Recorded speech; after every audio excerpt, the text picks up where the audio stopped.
Hello everyone and welcome to today's video. Now today I'm going to be talking about the Talladega weekend for NASCAR Xfinity and the Cup Series. But before we get into that, let's first talk about next week's scheduled race, which is at Dover for Cup, Xfinity, and the ARCA Menard Series. So Friday, April 26th, 12:40 p.m. and 1:40 p.m. will be practice and qualifying for the ARCA Menard Series. I'm not really too sure where that's going to be, but apparently it's going to be on Race Center. 3 p.m. and 3:30 p.m. will be practice and qualifying for the Xfinity Series. Both of them will be on FS2. Then at 5 p.m. Eastern Time will be the ARCA Menard Series race for the running of the General Tire 150. That'll be on FS1.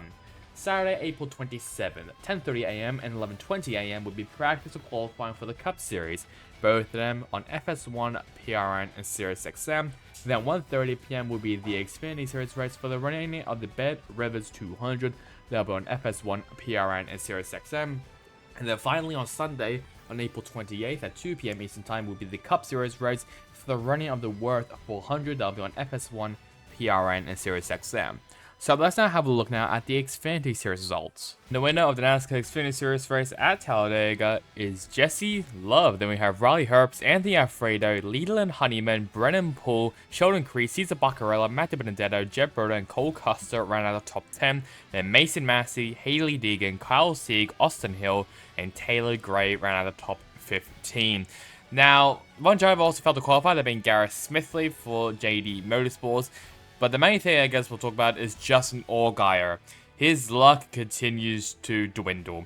So at the end, well, I should say coming onto the backstretch at the end of stage 1, Scott spun out and crashed heavily into the inside wall. But where he hit the wall, I think it was the opening end of the track where there's recovery vehicles comes in to obviously pick up and make sure that the drivers are okay after a crash. So it was a very vicious hit. He mostly went airborne a bit, so luckily he was okay, which is a good sign because that's a very vicious hit. It kind of reminds me of Eric McLaurin 2012, 2011, that type of crash. And I think this might have been also another one. I can't actually remember on top of my head that had a similar crash to that, but it was a bit scary, but luckily I'm just glad that he is okay, but he was done for the day. The first driver, pretty sure, to retire from this race. And the other one as well, Austin Hill. He was leading pretty late into the race, and I think it was 3 laps or 2 laps to go, I'm pretty sure, and then he got spun out by Parker Kligerman. Now, obviously, I don't think it was obviously intentional, but I mean, at this, of Kligerman, he was trying to move Austin Hill a bit from his rear bumper. It just didn't really work out for it, so that caused a bit of a wreck. Jeb Broder was a part of it. Jordan Anderson was a part of it. AJ Allmendinger, pretty sure, got a piece of it as well. Sammy Smith, maybe Riley Herbst, Anthony Alfredo got a piece. So quite a few drivers got a piece from that wreck, but not a lot of drivers. I mean, I think the only one I can really remember who was out was Jordan Anderson.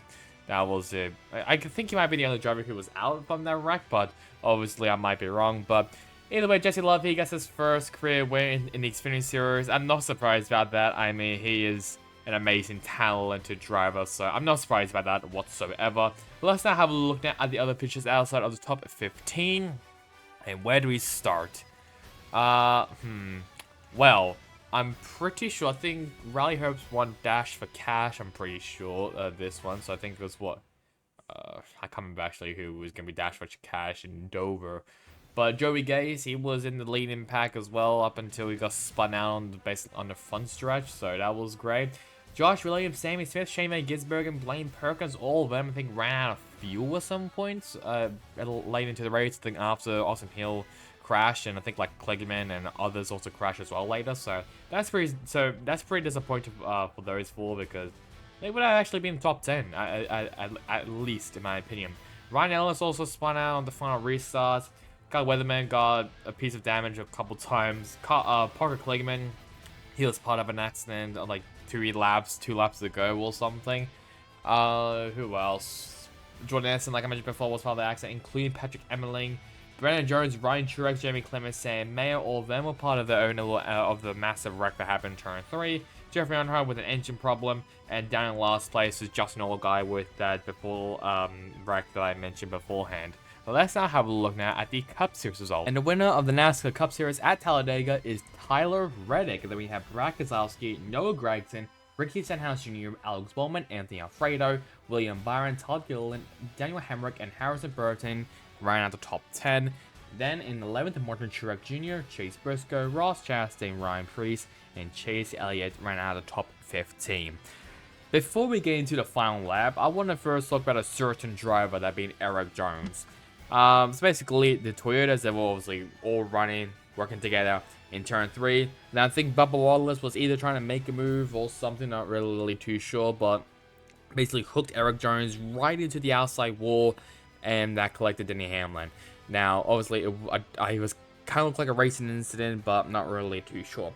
Now, however, Erik Jones was complaining in the car about having back problems, and it really reminded me of Eric Almirola also complaining about back problems. And what number was Erik Jones? So, what was Eric Almirola running? 43. Coincidence? I think not. But either way, enough with the coincidences.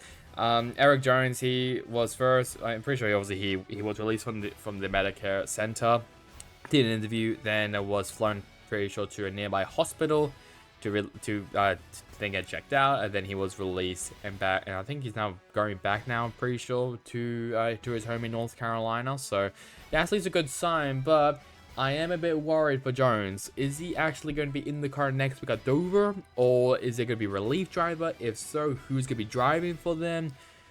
I mean, you currently have Sheldon Creed. I'm not really too sure. Maybe Eric Almirola? I don't know. I'll be honest. Like, I'm not really too sure if there is going to be a replacement driver. Who is going to replace Erik Jones? I mean, you can maybe say Corey Heim.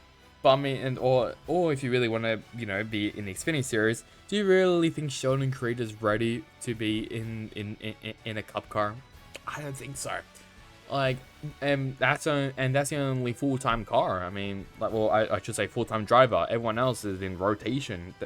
The 19 and the 20, both in rotation. So I don't really know what's really going to happen there. But I don't know. We'll see if there's any updates on Erik Jones. Probably after I upload this video, but we'll see what really happens. But the main one is the final lap, coming down to the checkered flag. There was a crash happened. Michael McDowell was obviously blocking Brad Keselowski like you always do. And it looked like he lost it on his own, and there was a flip. I know you currently see it in the smoke, but soon we're gonna have an onboard of the said driver who flipped, and that being Corey LaJoie.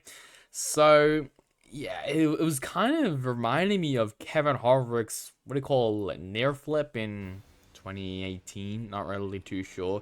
2018, maybe 2016. I don't really know when it happened, but it kind of reminded me of that. Like, it was like two cars basically like pushing another car into the outside wall, and that caused it to flip. Josh Berry almost flipped as well. So, and I think he finished on his roof, I'm pretty sure. So that was a bit of a wild ride for Corey LaJoie.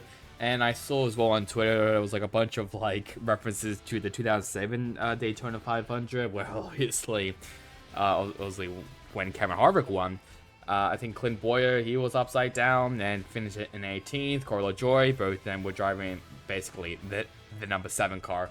Were upside down to finish 18th, and then Todd Gilliland, I'm pretty sure, also got some airtime, just like his dad David Gilliland in that wreck.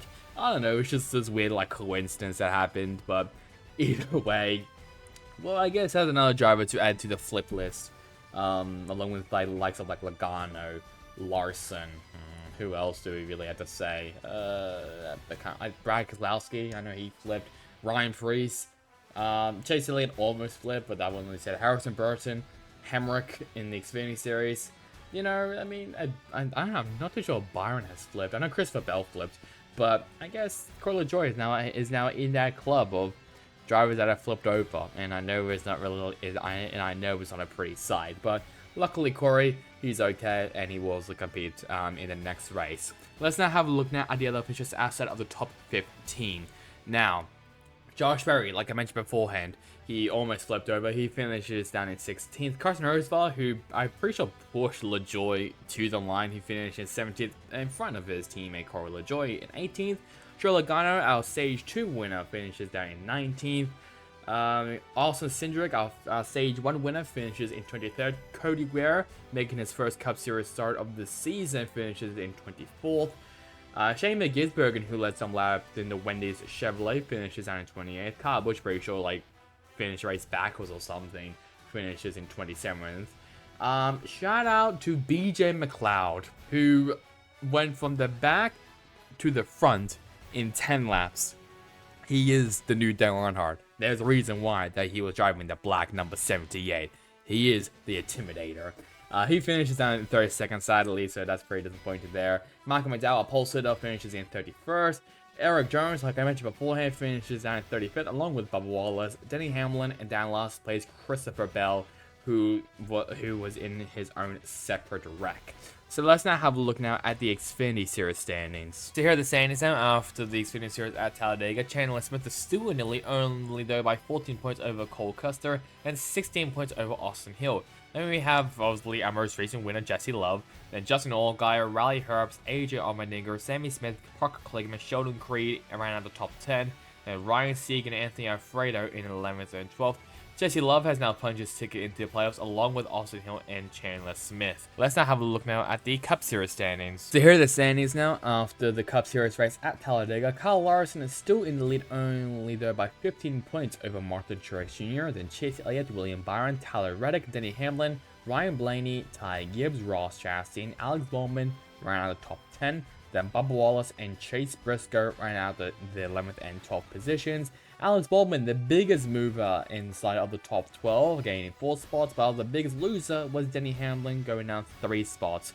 Tyler Reddick has also joined the club, along with Hamlin, Byron, Elliott, Larson, and Daniel Suarez, who have all locked themselves into the playoffs. So just a reminder, the next week's schedule race is at Dover for Cup, Xfinity, and the ARCA Menard Series. So now, guys, to like, comment, and subscribe. It will really help me, especially on this channel. Hopefully Dover is not as chaotic, we'll say. I mean, it wasn't actually that chaotic, I'll be honest, in the Cup Series, but in Xfinity Series, it was pretty chaotic. So hopefully it's not like that. So that was really about it for me. Hope you guys enjoyed it. Catch you guys next time in the next one. Goodbye.